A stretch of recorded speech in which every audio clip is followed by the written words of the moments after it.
Et Öznur Siren, bonsoir, vous êtes essayiste spécialiste de la Turquie, vous êtes turc vous-même et vous intervenez souvent pour le média d'État TRT, à ne pas confondre avec Arte, c'est TRT, Radio-Télévision de Turquie. Selon vous, la Turquie reste un partenaire de confiance pour l'Union européenne, notamment. Elle veut simplement des relations honnêtes avec l'Union européenne et que l'Occident n'intervienne pas dans ses affaires intérieures. Monsieur Siren, Erdogan représentait une modernité pour la Turquie. Il semble aujourd'hui être un prédictateur de mauvaise humeur, mais en même temps, il a peut-être restauré une fierté nationale. Comment est-ce que vous résumeriez les années Erdogan de votre point de vue de journaliste turc et en faveur de ce gouvernement ? Alors, les années d'Erdogan, ça représente à la fois un succès économique pour la Turquie. Je pense que c'est de toute façon le plus grand succès du président Erdogan jusqu'à maintenant. Mais en même temps, c'est un président qui représente plus que le président turc. C'est actuellement vu par les Turcs comme un leader mondial. Avec le livre qu'il a publié récemment, il est possible de construire un monde plus juste. Avec ces phrases comme « le monde est plus grand que 5 », il a fait gagner au peuple turc... Le monde est plus grand que 5 ? Le monde est plus grand que 5.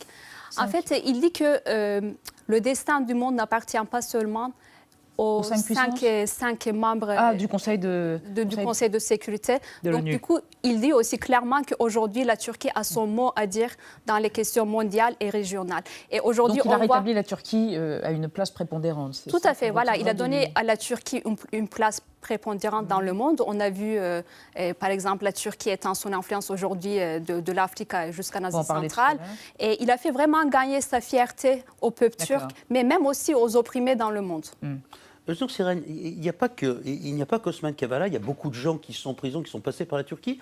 On a remis hier, ou plutôt on ne lui a pas remis, on a donné hier le prix Femina étranger à un écrivain turc, Ahmed Altan, qui a écrit un roman magnifique, Madame Hayat, quand il était en prison.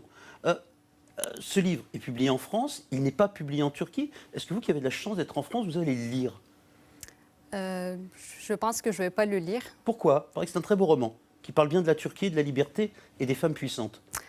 En fait, vous préférez évoquer les questions de souveraineté qui ont été soulevées par Erdogan à propos de l'intervention des ambassadeurs étrangers? On défend l'idée selon laquelle la Turquie, c'est un pays libre, indépendant et souverain, et on n'aime pas l'intervention dans nos affaires internes. Ça, c'est très, très clair et net, et c'est le message que le président Erdogan il a transmis au monde très récemment.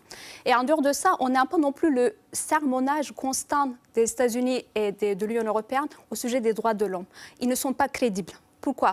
Prenons l'exemple des États-Unis. Vous avez vu tout ce que ce pays a fait en Irak, en Afghanistan, et dans le centre de détention de Guantanamo aux détenus. Et même, en fait, un exemple très récent, le cas de Julian Assange, le fondateur de Wikileaks, qui est actuellement emprisonné au Royaume-Uni. S'il est extradé vers les États-Unis, il risque une peine de 175 ans de prison. Donc, et en même temps, il y a aussi une autre affaire qui est vraiment très importante, c'est l'affaire de Fethullah Gülen. C'est le chef de l'organisation terroriste guleniste derrière la tentative de coup d'État en Turquie du 15 juillet 2016.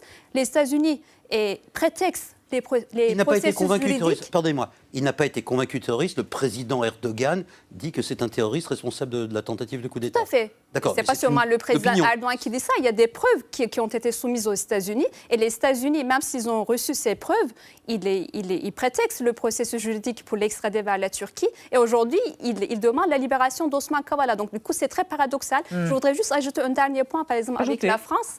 Et on a vu monsieur Al-Sisi, le président putschiste de l'Égypte, qui était accueilli en grande pompe avec le président égyptien qui était accueilli en grande pompe à l'Élysée avec un tapis rouge, alors qu'on sait aujourd'hui qu'il y a plus de 200 000 détenus, dont plus de la moitié sont des prisonniers politiques.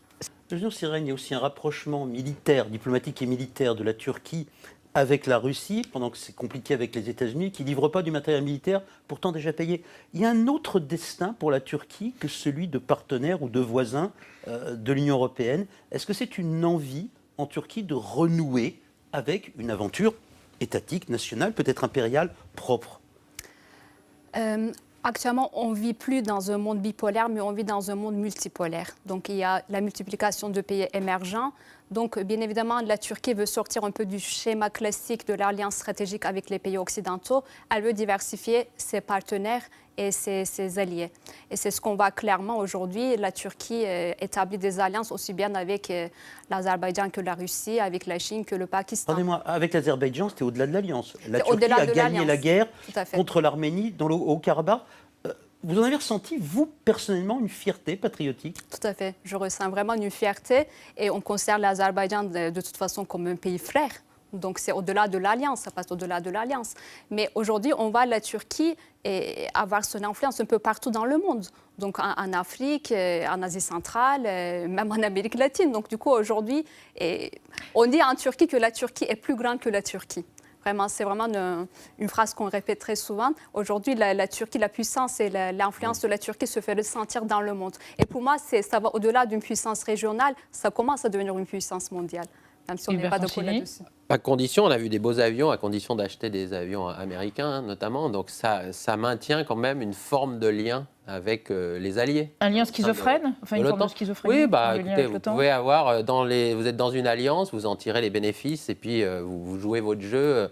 C'est un allié turbulent au sein de l'OTAN, mais je n'ai pas noté que M. Erdogan voulait sortir de l'OTAN, en tout cas à ce stade. Öznur Siren, le président Erdogan, c'est aussi que l'Union européenne est le premier partenaire économique de la Turquie. Donc malgré des velléités hégémoniques, il faut choyer ses partenaires.